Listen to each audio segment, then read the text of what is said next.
I'm Steven Chapman, your host, and today I have my guest. Okay, let's start there. Welcome back. I'm Steven Chapman, your host, and today my guest speaker is. Becca Chapman. Yeah, she happens to be my cousin. Becca, would you like to, you can talk about yourself a little bit? You want to Sure, why not? tell the good people who you are? I'm 20 years old. That's about it. That's all I gotta say for you. All right. We're just gonna go ahead and dive right into the interview that we got planned then, and Sounds good. we'll just go crazy. Okay, so I want to give a little background before I get to a question, but okay, so here we go. We as humans view the world and ourselves through our unique collections of experiences in biology. These qualities are often related to race, ethnicity, gender, sexuality, abilities, religion, income level, and many more. In regards to identity, how would you describe yourself? I would describe myself as an Asian American woman. Asian American woman. All right. Mm-hmm. Excellent. So then, what am I looking at next? We got, when was the last time you went to a history museum, if ever? Safe to say it's been years. Probably around like 8 years. Okay. And I guess to ask as a follow up question, what has kept you from going to museums or pulled your interest away? I guess what doesn't interest you about museums? I'd say Particularly history museums. history museums. Yeah. I'd say a lack of care for including other people in it rather than the white man. All right, understood. So when you were at the last museum you were at 8 or so years ago, which, if any, of your identity points as being an Asian woman, yeah, what'd you say? Asian American. Asian American woman. I'm so sorry. All good. I won't do that again, guys.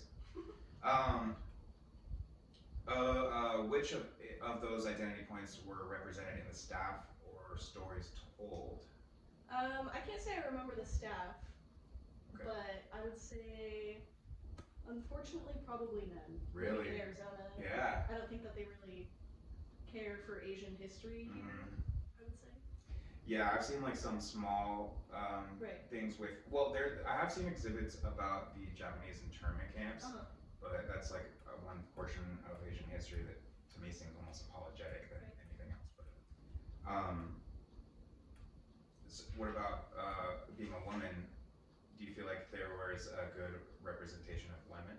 I wouldn't say a good representation, but I do find it nice that they at least have like suffrage movements and whatnot.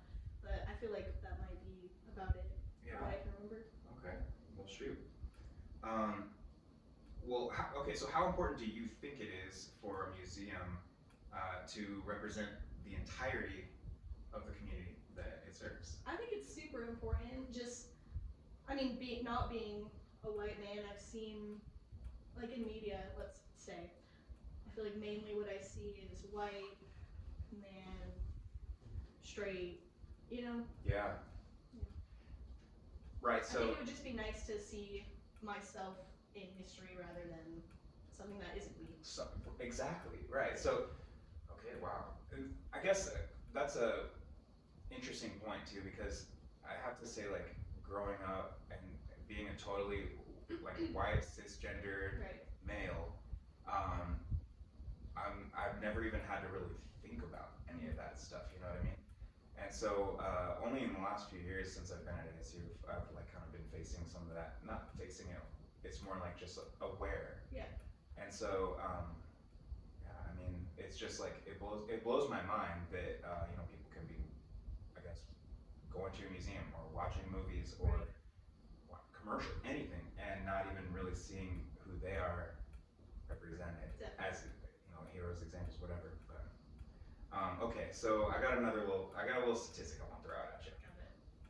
And this is directly from a book by Joetta Cole and Laura Lott, and it says only 4.2% of museum directors are people of color. Of that percentage, 1% were African American, 1.2% were American Indian, 0.5% were Asian American, and 0.2% were Pacific Islanders, leaving 1.3% for Latino. So based on those types of statistics, how do you think these numbers reflect what's being presented in the museum? I mean, first off, I want to say that I'm not surprised, just Yeah. because it makes sense. But what was the question again?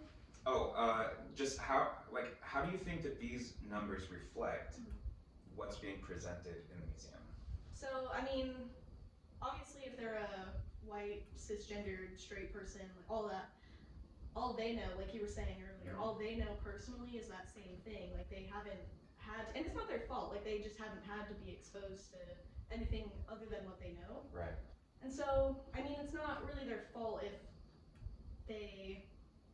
that's all they know, and then they want to put their history in there. But I think it's important for them to learn, or at least be willing to learn about other cultures, and especially in Arizona, I would say that they would at least want to learn about like Native history. Oh my gosh, I know. I've been talking, dude. This has been the thing I've been bringing up like all semester. I'm like, dude, we're literally on Native land. Literally.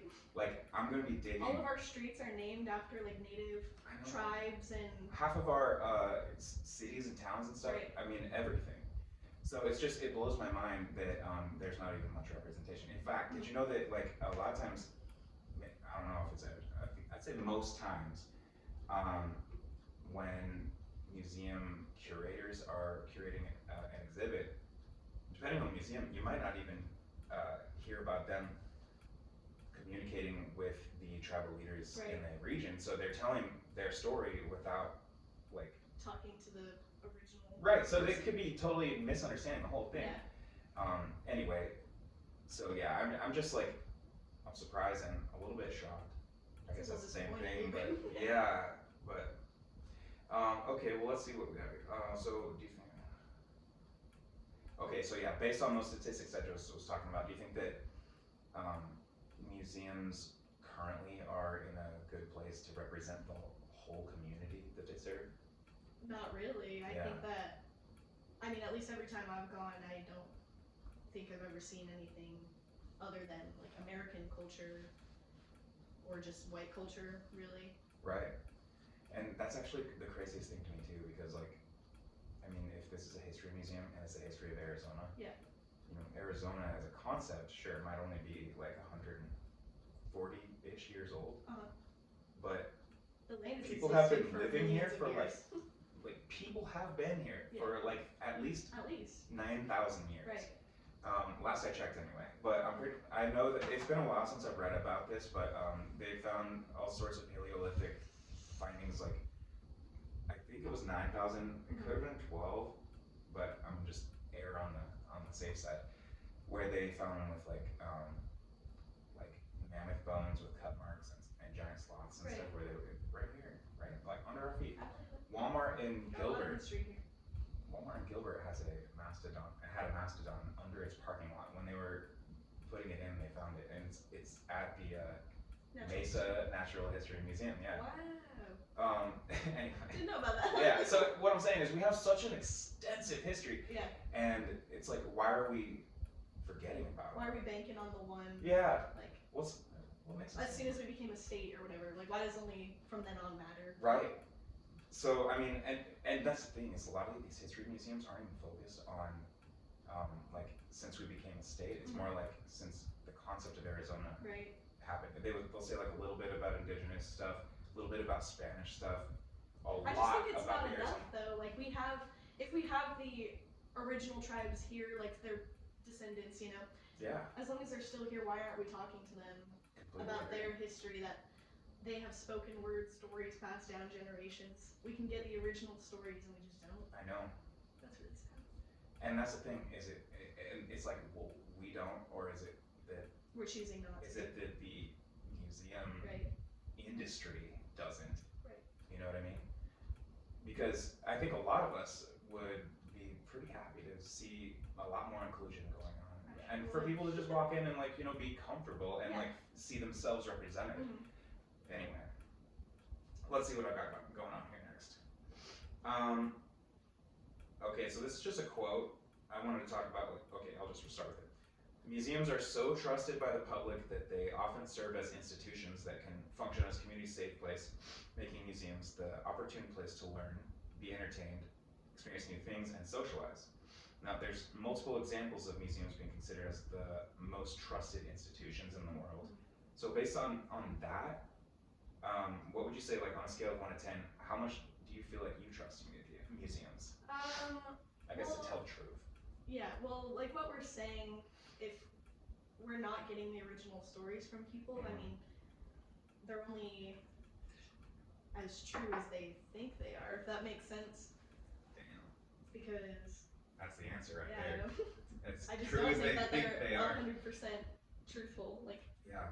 Well, they're telling a one-sided story. right, So it and seems. we always say that saying whatever it is, it's like history is written by the winners. Mhm. I want to hear both sides personally. Yeah, and you know what's cool about history is it's kind of been going that direction where we're like, we don't really care as much about like kings and battles and, Right. and exchanges of regimes and land. It's more like, well, what was the common person living like, and what were they like? And so we're seeing this new trend, which is super necessary. Like, the reason why I think like this, the thing I learned most in this class, and like the thing that I think is the most important thing for museums to remember, is that as a demographic, white folks are not going to be the majority in about 15 to 25 years, give or take.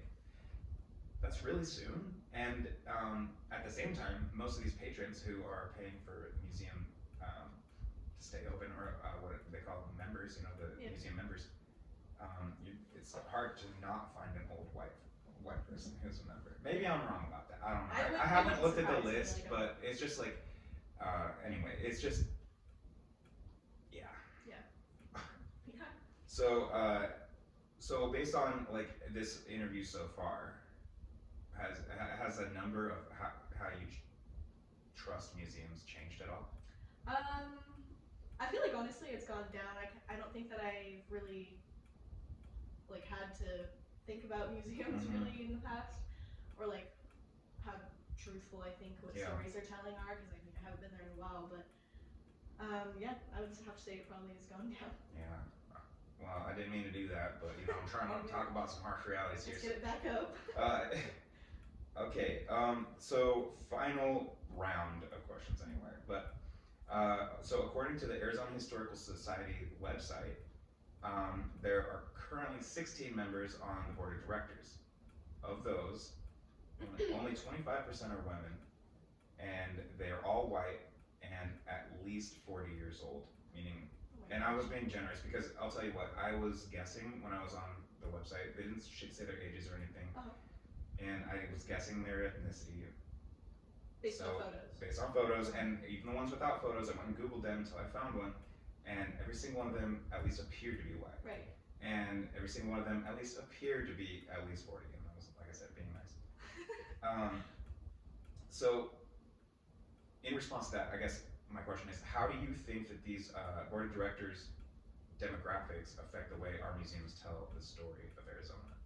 I feel like, again, if it's all they know, they've only grown up around, Arizona for example, just in general, I feel like that generation at least has only grown up around white, cisgendered people. Yeah. And I preferably would want to see people closer to like my age and your age that just know about the world a little better. Yeah. The world's changing really fast, and Right. we know about what's happening now, and you know, those guys, it's like they're And living in a world that I doesn't would exist. like to tell the story of what, like, the stories that aren't being told, if that makes sense, from their generation. Because it's the same as what we're going through now. Yeah. They're just not talking about it. Right, and well, there's a whole social difference too. Right. I mean, like they grew up in a different generation and see things differently, and honestly, are probably hate me for even having this conversation because I keep saying like they. I know, it's like us versus them. I know, but it's not like that because it's not all people of one generation or whatever. It's just like these are commonalities I think I'm starting to notice. But Well, so as a third generation Arizonan, at least, right? Because I know that Grandpa moved here. Yeah. But before that, so I mean, so Grandma's family has been here for at least 4 generations, possibly 5. I know my mom's side, we've been here for 5 at least. I was gonna say it's a total different story for my mom since she Yeah. moved, but yeah. I'm just, and either We're way. talking the white side. Yeah, exactly. Again. But that's it. It's like, it doesn't matter.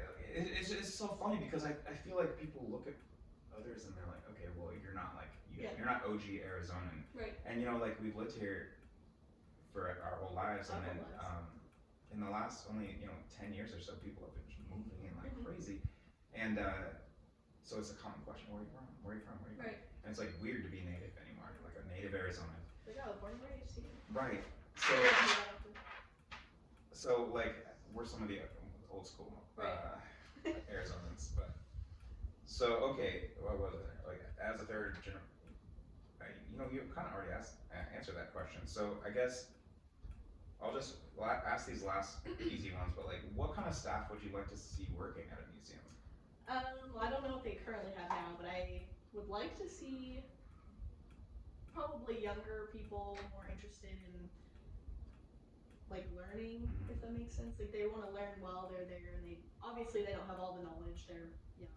Right, but they're passionate and excited about their job. Yeah, just more passionate people and people of color, of course. Just very much more inclusive. Yeah. And I'm sure they have. I've had this like idea where I don't know if this is like gonna hold water or anything, but I think that like if museums are a public institution and they serve the public, like why don't, and we measure the public based on the census, which has its own issues. Don't get me started. Yeah. But why don't we at least, at the minimum, like just ask museums to include people based on who is represented in the census? Because then because I think in Arizona, we're actually not super diverse in the way of like, equal percentages or whatever. Yeah. But there are heavy percentages of obviously African Americans, blacks. Sorry, I said blacks. African Americans. I'm not used to saying African Americans. All my friends say black, and then in school they say African American. I don't know. That's interesting. Yeah, so I think it's just because they're older, and that was like more of a '90s thing. It was, yeah. Yeah, but so we're just gonna start that part over. But what it is there's just I think about 8% of Arizonans are black. About like 12% are Hispanic. There's like 1 or 2% Asian. I'm pulling all these out of my butt. I did look these up a couple of weeks ago, though, I swear. I'm pretty sure I'm close.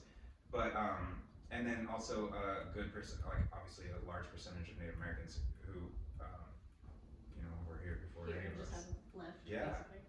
And so until like our ancestors corralled them into like one place or something. I mean, like, dude. But reservations. Yeah, exactly. I wish we had all the time in the world for me too. to just like lay into every problem I have in the world, but that's for another podcast. Another episode. Honestly, next episode. Okay, so just to wrap it up real quick, I'm sure we're over time as it is, but what kind of exhibits would a museum have that would make you want to go? Again, for Arizona, I think something I would really want to see is just indigenous people, like basically anything. Yeah. Like how they lived, how they survived, really, I guess. Their art, I would love to see their art.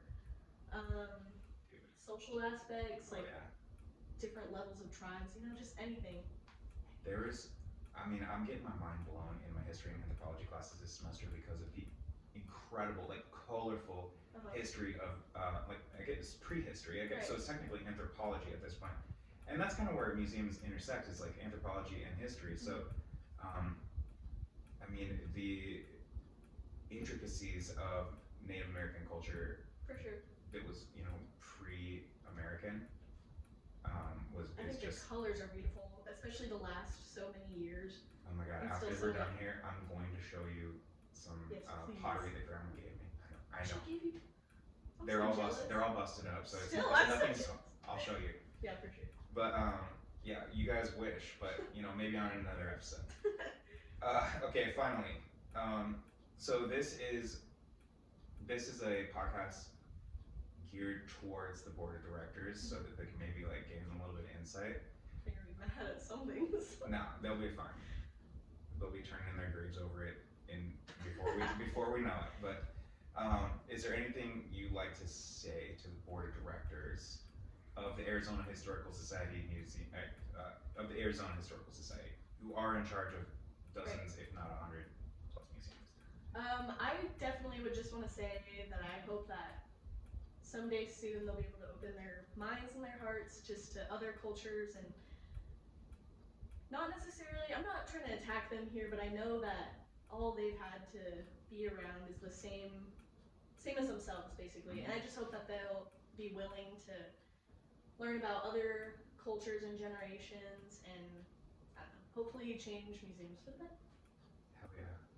Well, with that note, we're gonna wrap up another episode of we didn't have a name for it, so and we're running low on battery, so we're gonna call it quits. Thanks, guys.